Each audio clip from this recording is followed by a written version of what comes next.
afternoon, Internet, for it's daylight outside. And today we are looking at the work of Mark Tremonti. So for those of you who are new here, if you follow the links down below, you'll find links to the tabs for all the licks that I'm going to demonstrate today. I'm not going to try and belabor the fingering and go through every little detail of exactly what we're doing, but I'm going to try and demonstrate some of the concepts behind what's on the tab, and obviously sometimes showing can be worth 1,000 attempts at telling.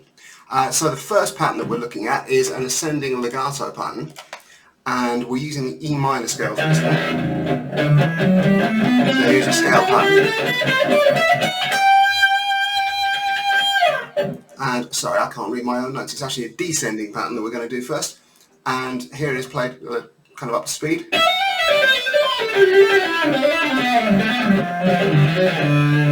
So what's going on here is largely odd note groupings. That's really the ticket. So we're doing 5 on the top string and then 7 on the subsequent strings.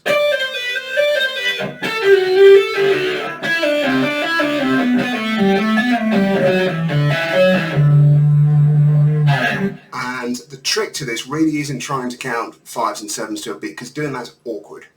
The way around it is I find anyway, is to use a word.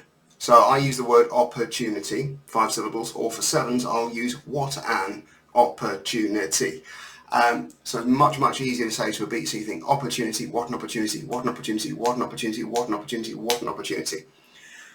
I would refrain from doing that in public when you're going to get one or two funny looks, but it's a very good way of working your way through some odd phrasing. So we take that lick and try paring that down a little bit, slowing it down and counting along with it. Opportunity, what an opportunity, what an opportunity,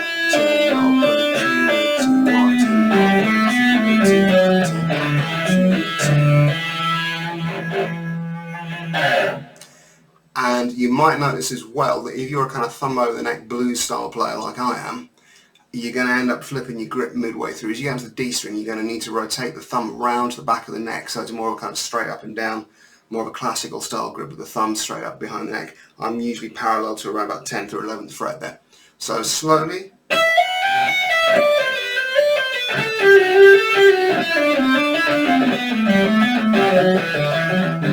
And a little more quickly.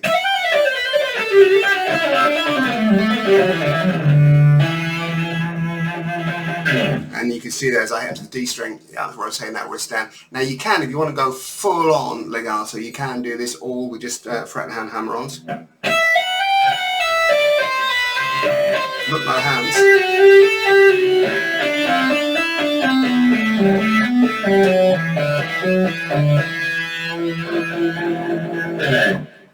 But as I have something to work towards. You can use fret hand muting here to help cross the strings and be where this is going to put quite a strain on your little finger because you're leading off those string crossings. With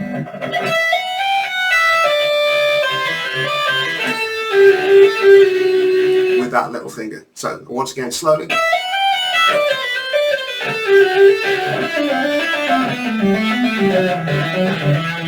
And a little bit more up to speed.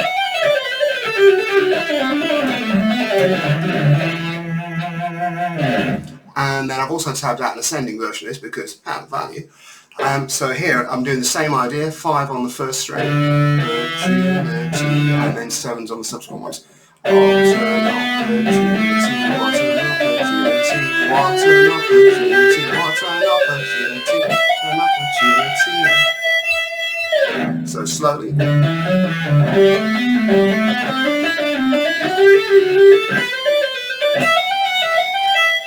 And a little bit more quickly.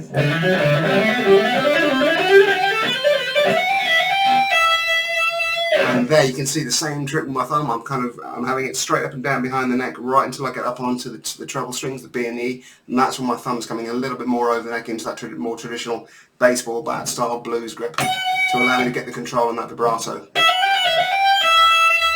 And to use my thumb to mute the bass strings. So you're going to want to play around with thumb positioning a little bit there. Okay, moving on to the second lick. So this is from Find the Real, and this is using the D, blues scale, although he does tune down the semitone, so you're going to want to go to C sharp or just tune down the semitone to follow. The song's also in drop D, I should add as well. Here is the lick in standard tuning. So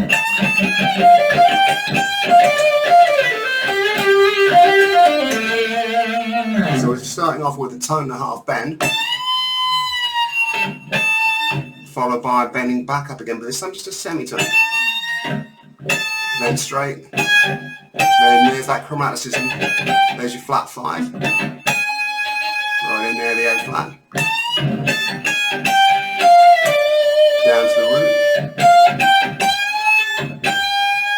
and there he is playing the G note first, bent upper whole tone, to the A, the 5th, and then there's the flat 5, before coming down to the root.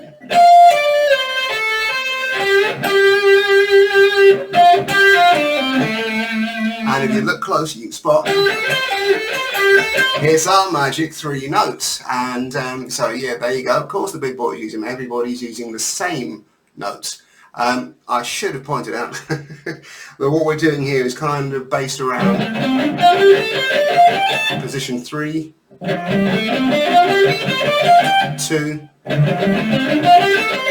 and 1 of the minor pentatonic with your flat 5 and the blues scale in there. So here's a little 1 octave finger, and then you can see where he's starting to lick from.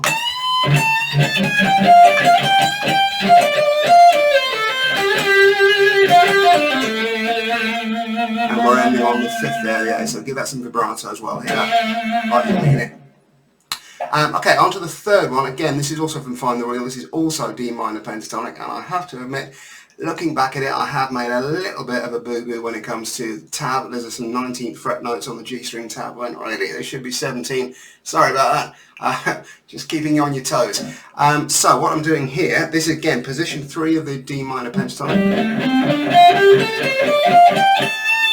but also moving into position 4, which you can think of being based around an A minor shaped D minor chord.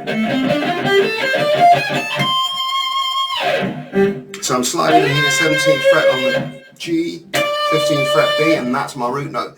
And then what he's doing here is alternating between a pull off on the 20th fret B to 15th fret B, and then 18th to 15th.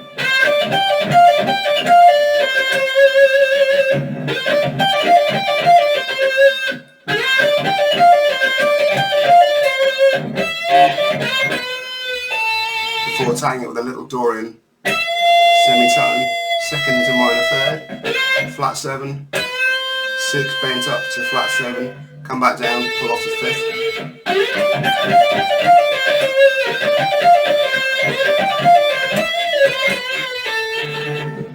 And then 4th and final lick, this is taken from Blackbird. There's #1 chart topper, and this is using the F sharp minor pentatonic. So here is the lick itself.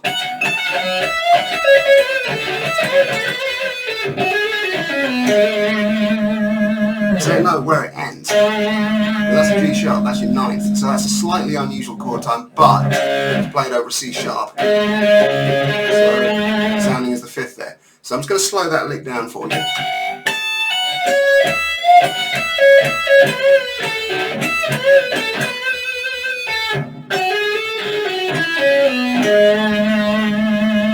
And once again, you actually can see the magic 3 notes at work here. So there they are, 16th fret G, 14th fret B, and 17th fret on the B.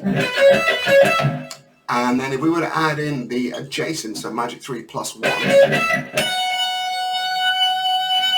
14th fret on the high E string, and then so once we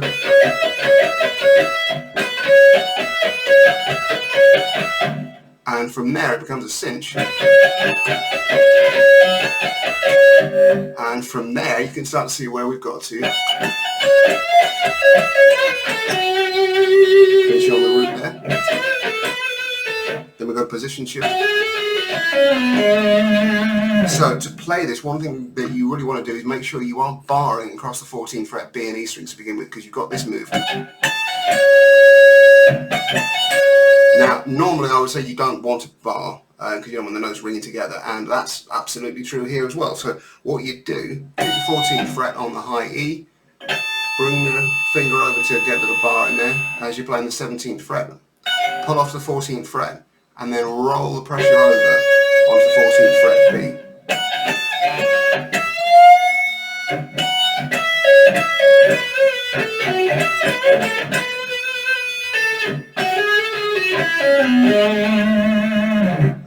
And played it a little bit more up to speed.